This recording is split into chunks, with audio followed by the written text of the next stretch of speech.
ওয়ালাম ইয়াখশাল ইল্লাল্লাহ, এটা সবচেয়ে মারাত্মক। সে একমাত্র আল্লাহরই ভয় করবে। কোন নেতা, কোন পীর, কোন বুজুর্গ, কোন লিডার, কোন বেয়াদব, কোন বড় ভাই, কোন ছোট ভাই, কারো সে পরোয়া করবে না। সে বেপরোয়া আল্লাহর সৈনিক হবে, বেপরোয়া আল্লাহর সৈনিক হবে। আল্লাহ ছাড়া কারো হুকুম মানবেও না, কারো কাছে নত হবেও না, কারো কথার ধারও ধারবে না। একমাত্র যা বলছে আল্লাহ তাই চলবে এই মসজিদে। না তুই মাহফিল করবো না, হইতে দেবো না, এগুলো হলো পাগলামি। আপনি মুসলমানের সন্তান না, আপনার ইমান নাই, আপনার জন্মের পরে কানে আজান দেয় নাই, আপনি মরার আগে আল্লাহর নাম নিয়ে কবরে ঢুকাবে না, কবরে আল্লাহর উপরে প্রশ্ন করবে না, তো ভালো কাজে বাধা দেন কেন? নেক কাজে বাধা দেন কেন? দুই নম্বরে এগুলো কি করে? এই জন্য মসজিদে এখন নামাজি হয় সুদখোর নামাজি হয়, ঘুষখোর নামাজি হয়, লম্পট নামাজি হয়। আর নয় মসজিদে ঢুকলাম পাকসাপ হইয়া জীবনটা থাকবে পাকসাপ। এক সালাত থেকে আর এক সালাত পর্যন্ত গুনাহ মাফ। সুবহানাল্লাহ। আপনি অজুর দাম বুঝেন? অজুর দাম বুঝেন? অজুর কি দাম বুঝেন? এই জায়গাটাতে ধুইতেছেন, কিয়ামতের দিন হ্যাজাক লাইটের মতো জ্বলবে, খালি জ্বলবে। সুবহানাল্লাহ। ওইটা দেখে দেখে রাসূল ধরে নিয়ে যাবে জান্নাতের দিকে। আল্লাহ রাসূল বলেন, মা আয়েশা বলেন, ইয়া রাসূলুল্লাহ, আপনার এত অসংখ্য অগণিত উম্মত, আপনি কেমনে চিনবেন? আল্লাহ রাসূল বলে, কোন উট যদি চাঁদ কপালে থাকে তারে কি চিনা যায় না আয়েশা? তা তো যায়। আমার উম্মতেরা অজু করছে যে জায়গাগুলোতে, ওই জায়গাগুলো কিয়ামতের দিনে চকমক করতে থাকবে, ওগুলো আমি দেখে বুঝে নেব ওইটা আমার উম্মত, ওদেরকে আমি জান্নাতের জন্য সুপারিশ করেছি। এবং ফরজ নামাজ আদায় করে আল্লাহর নাম নিয়ে বের হয়ে কাজকর্ম করে আবার আসছেন, আবার অজু করছেন, আবার মসজিদে ঢুকছেন, মাঝখানের সগীরাগুলোর সাথে শেষ। সুবহানাল্লাহ। আপনি বুঝেন তাইলে মসজিদ জায়গাটা কি? হ্যাঁ, একটা লোক 5 ওয়াক্ত মসজিদে আসলে তার গুনাহ থাকে না, তার গুনাহ থাকে না।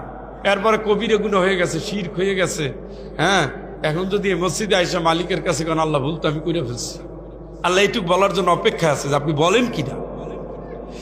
আপনার জ্ঞান আছে, আপনি বলে ফেলছেন, আপনি মরেন না, আপনি বিছানায় অচল হন না, আপনি মসজিদে আসার কোনো বাধা পান না, এর আগে বলে ফেলছেন, আল্লাহ আমি তো ভুল করে ফেলছি, তুমি আমার মাফ করে দাও। আল্লাহকে যা মাফ করে দিলাম। সুবহানাল্লাহ। এটা জেনা হোক, ব্যভিচারী হোক, খারাপ হোক, শিরক হোক, যাই হোক, আপনার হায়াত আছে, সুযোগ আছে, আল্লাহর ঘরে এসে পবিত্র হয়ে আল্লাহর কাছে বলতেছেন, আল্লাহ বলতে দেরি, মাফ করতে দেরি নেই। সুবহানাল্লাহ। এটা হলো তওবা, ফেরত আসছি, আর যাবো না, আর দুনিয়ার কাউরে সেজদা দেব না তুমি ছাড়া, আর কারণ আমি কোরবানি দেব না তুমি ছাড়া, আর কোনোদিন হারাম থাকবে না, হারামের সাথে থাকবো না। আল্লাহ যা বলবো তোমাকে নিয়ে, তোমাকে ঘিরে, তোমার জন্য, তোমার ভালোবাসায়, তোমার কাছে যাওয়ার আশায়, তুমি যা পছন্দ করো আমি তাই করবো। ইন্না সালাতি ওয়া নুসুকি ওয়া মাহইয়ায়া ওয়া মামাতি, আমার নামাজও তোমার, কোরবানিও তোমার, বাঁচবো তোমার জন্য, মরবো তোমার জন্য, লিল্লাহি রাব্বিল আলামিন, তুমি তো বিশ্বজাহানের রব। সুবহানাল্লাহ। এইভাবে বইলা টইলা নির্ভীক যোদ্ধা হবেন, ইসলামের সৈনিক হবেন। দলের হন সমস্যা নাই, ইসলামের ক্ষেত্রে একেবারে দৃঢ়। আমারে ডেপুটি স্পিকার, আমাদের তো অনেক এলাকায় ছোট্ট ছোট্ট একটু লিডার, ধরেন একটা ওয়ার্ডের বা একটা ইউনিটের একজন একটু একটু দায়িত্ব, সরকারি দলের লোক, আমার মাহফিলে বসে আছে ওই যে ডেপুটি স্পিকার অ্যাডভোকেট, হ্যাঁ কি নাম, পাবনা বেড়ার টুকু সাহেব।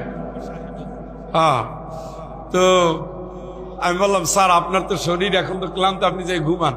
কয় না, হুজুরকে সবাই বদনাম করে, আমার ছেলে বলছে যে আপনি সিলেট থেকে আসবেন। ওনার ছেলেও আমার ইউনিভার্সিটি পড়তো। কয় স্যার যতক্ষণ থাকবে আব্বা আপনি কিন্তু ততক্ষণ থাকবেন। কয় আমার ছেলেটা এখন থাকে নিউ ইয়র্ক, ও আপনার মাহফিলে থাকতে বলছে, আমি কেমনে যাব?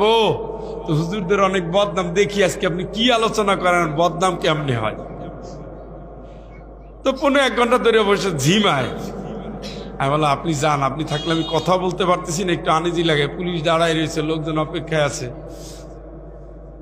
আপনি যে লাইনে কথা বলতেছেন এগুলো বললে তো আর সমস্যা হয়, তো হুজুরকে তো বদনাম করে। তা আপনার ঠিক আছে, যা মন চায় কইয়েন, অসুবিধা নাই, কোরআন হাদিস থেকেই তো বলতেছেন। আমরা মানি না, আমরা দল করি, রাজনীতি করি, আমাদের কথা কাজ একটু এলোমেলো হয়, আমাদের নামাজটাও এলোমেলো হয়, আমরা 10 জনের সুপারিশ করতে গিয়ে কেউ পানও খাওয়ায়, মিষ্টিও খাওয়ায়, একটু ঝামেলা আমাকে হয়। আপনারা যেটা করেন এটা ভালো, এটা তো আমাদের কথা বলেন, সংশোধনের কথাই বলেন, আমরা তো পারি না। এই হলো লিডারের কথা হওয়া উচিত, এইভাবেই লিডারের কথা বলা উচিত। ভাইরা আমার, এই জন্য মসজিদগুলো থাকতে হবে আল্লাহর সৈনিকদের আবাদ স্থল। আপনারা জানেন যুদ্ধের ময়দানে যে রাসূল সৈনিক পাঠাতেন, এর ভিতরে 70 থেকে 100 জন ছিল না খাওয়া লোক। তারা থাকতো মসজিদের বারান্দায়। কোথায় থাকতো? মসজিদের বারান্দায়। বারান্দায় থাকতো। খাবার নাই, 3 দিনেও খাবার নাই। এটা গল্প না, এটা সত্য। 1 বাটি দুধ নিয়ে আসতো, এটা ভাগ করে খাইতো 100 জনে। সুবহানাল্লাহ কোন। তো 1 বাটি যদি দুধ 100 জনে খায়, 1 চুমুক পাইছেনি? রাসূল ফু দিয়ে দিছে, বরকত আর বরকত। সুবহানাল্লাহ। ওই খাই আবার রাসূল কইল যাই। কোথায়? যুদ্ধে যাওয়া লাগবে। কাপড় চুপড়ও তো 3টা নাই। ওই অবস্থায় চলেন রাসূল রেডি সব সময়। সুবহানাল্লাহ। এইগুলো হলো মসজিদ। এই মসজিদটা বানাচ্ছেন, 2-3টা পরামর্শ থাকবে আপনাদের জন্য। 1 নম্বর, ইমাম সাহেবের জন্য একটা খাস কামরা বানাবেন, সম্মান দিয়ে রাখবেন, মুয়াজ্জিনের সম্মান দিয়ে রাখবেন। 3 নম্বর, মসজিদ কেন্দ্রিক একটা মুসাফিরখানা। দূরের পথিক আসলে যদি কোনো কায়দায় বিপদে পড়ে যায়, তারা যেন এক জায়গায় একটু আশ্রয় দেওয়া যায়, তার যেন একটা খাবার দায়িত্ব নেওয়া যায়। কেউ না কেউ বাড়িতে খান, বাড়িতে তো পান্তা ভাতও পড়ে থাকে। হ্যাঁ, আমাদের জীবনে অনেক সময় এরকম ঘটনা ঘটে যে একটা ভাত, এক লোকমা ভাত পেলে মনে হয় বেঁচে যায়। এইরকম এখনো এখনো এখনো এমন এমন জায়গা অনেক বাড়িতে। আপনার বাড়ি নিয়ে আপনি আর একজনের কাছে আপা 1 বাটি ভাত দাও, আর একজনের জন্য চাচ্ছেন, আপনার জন্য না। এটা আল্লাহ বলতেছে উৎসাহিত করো, উৎসাহিত করো। ওয়ালা তাহাদ্দুনা আলা তাআমিল মিসকিন। এরা তো মিসকিনে খাওয়ায় নাই, উৎসাহিত করে না, এই কারণে এদের জাহান্নাম। নাউজুবিল্লাহ। জাহান্নামের কারণ বুঝছেন নি? খাওয়ায় তো নাই, উৎসাহিত করে নাই। দুপুর বেলা একজন পথিক আসছে, ভাই কোথায় যাবেন? চিনা চিনা লাগতেছে। না চিনি না, অনেক দূরে বাড়ি। কই যাবেন? অনেক দূর।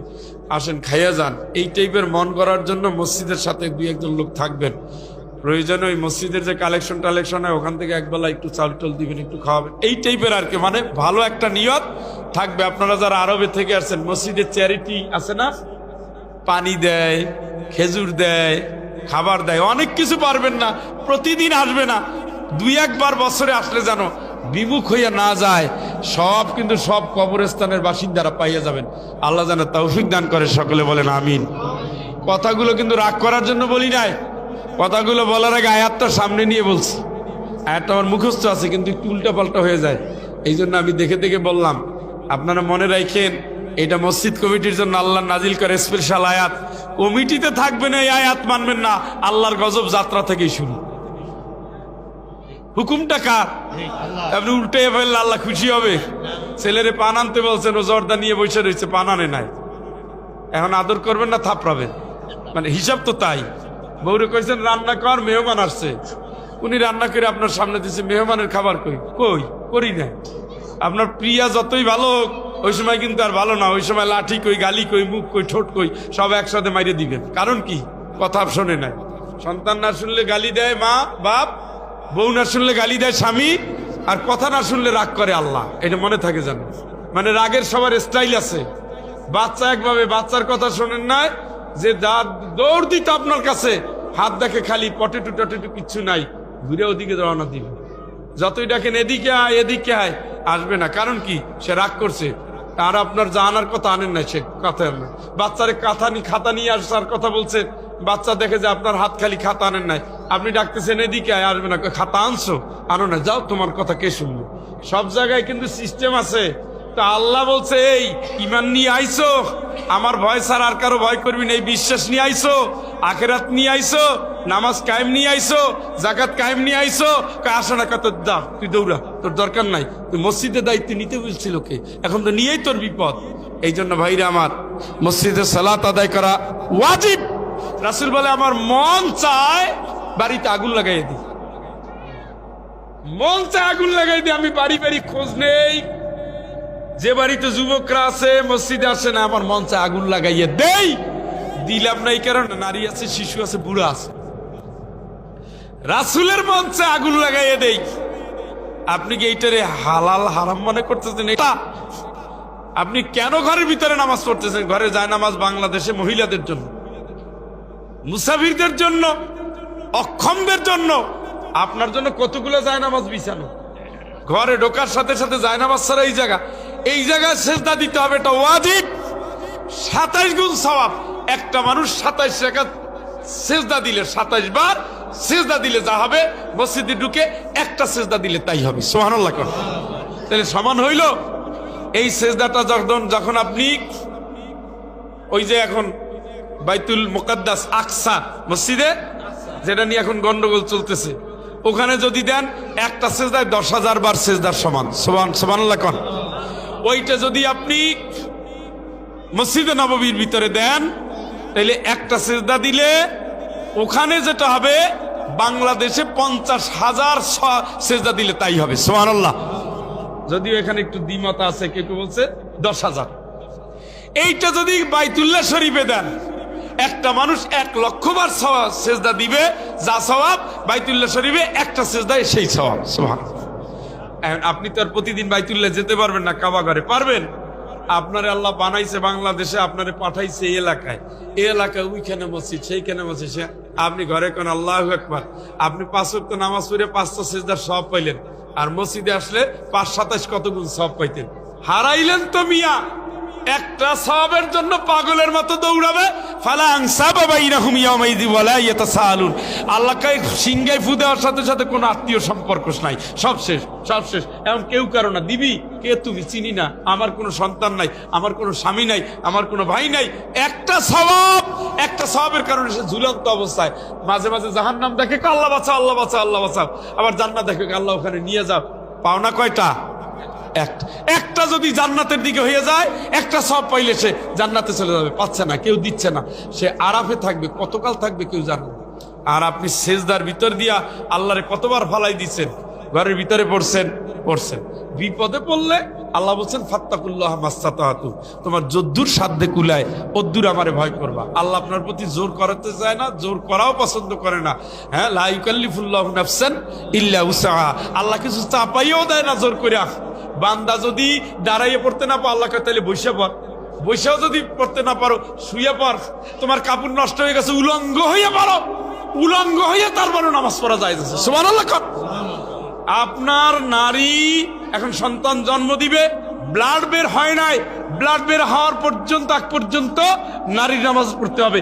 আপনার পিছন থেকে গুলি করতেছে, আপনি দেখতেছেন নামাজের শেষ টাইম পার হয়ে যাচ্ছে, ওই অবস্থায় নামাজের নিয়ত করে আল্লাহু আকবার বললে দৌড়াতে থাকবেন। সাগরে জাহাজ ডুবে যাচ্ছে, আপনি নিশ্চিত মরে যাচ্ছেন, নামাজের নিয়ত করে আল্লাহু আকবার, ওই অবস্থায় মরে যাবেন, আপনি জান্নাতি। সুবহানাল্লাহ। এটা কিয়ামতে 1 নম্বর প্রশ্ন সালাত, এবং তার সাথে সামর্থ্যবানদের মসজিদ। আল্লাহ রাসূলের যুগে তো নারী পুরুষ একসাথে মসজিদে পড়তো না? পড়তো। এগুলো থেকে আমরা অনেক দূরে সরে গেছি ফিতনার কথা বলে। বাজারে গেলে ফিতনায় সমস্যা হয় না, বুঝছেন? পরে হাত ধরে বাইরে যায়, এতে আর ফিতনায় সমস্যা হয় না। ফিতনা খালি মসজিদে আসলেই হয়। অনেক জ্বালায় আছি আমরা। যাই হোক ভাইরা, এতগুলো কথা বলার জন্য মনে আমারে ডাকেনও নাই, আর আমি এতগুলো কথা বলার জন্য রেডিও ছিলাম না, বলতে বলতে বলে ফেলছি। তো যে কথাই বললাম, আসলে তো ওই যে ঢেকি স্বর্গে গেলেও ধান ভানে, তাই না? আমাদের তো কামই হলো চিল্লাই, ক্লাসেও চিল্লাই, এখানেও চিল্লাই। এখন যদি একটু জোরে কথা কই, তোমার চিল্লাইতে আমার সামনে চিল্লাইনি অভ্যাস হয়ে গেছে। অথচ সপ্তাহে হয়তো একদিন একটু জোরে কথা বললাম যে তাড়াতাড়ি আসো, আমার ক্লাস আছে। তুমিও দেখি চিল্লাম, হয়তো আমার তো আল্লাহ চিল্লানোর লাগিয়ে বানাইছে। ক্লাসে না পারলে ময়দানে না পারলে তুমি, চিল্লানোর তো একটা জায়গা লাগবে। তো ডেকি স্বর্গে গেলেও কিন্তু ধান বানে, কখন বানতে বাইনে ফেলাইছি টের পাই নাই। যে কথাগুলো বলছি হেদায়েতের জন্য বলছি। আমরা সবাই মিলে আমল করলে একসাথে জান্নাতে যেতে পারবো, তাই না? ওই যে আমার খায়ের ভাই আমার জুতা দিচ্ছে, ওই ভাই আমার কম্বল দিচ্ছে, তাইলে 14 গ্রামের ভালোবাসা কিন্তু কম না। আমার জামাও আছে, রুমালও আছে, 14 গ্রামের অনেক কিছুই আছে। আর ভালোবাসা বাঁচতে বাঁচতেই যে এরা তো বিয়ার দাওয়াত, এই দাওয়াত সেই দাওয়াত। আমার তো মনে হয় যে আমার দ্বিতীয় জন্ম এই এলাকায়। তো এতটা ভালোবাসা নিয়ে যখন সবাই একসাথে হয়েছি, যদি কিয়ামতে থাকি, যদি জান্নাতে একসাথে যাই, পাওনাটা তো পেয়ে গেলাম নাকি? নাইলে আমার ওই সম্পদ দিয়ে আপনার ওই সম্পদে কোনো দাম আছে? দাম নাই। তো আল্লাহ পাক যারা আয়োজন করছেন তাদের আয়োজনকে আল্লাহ কবুল করুক।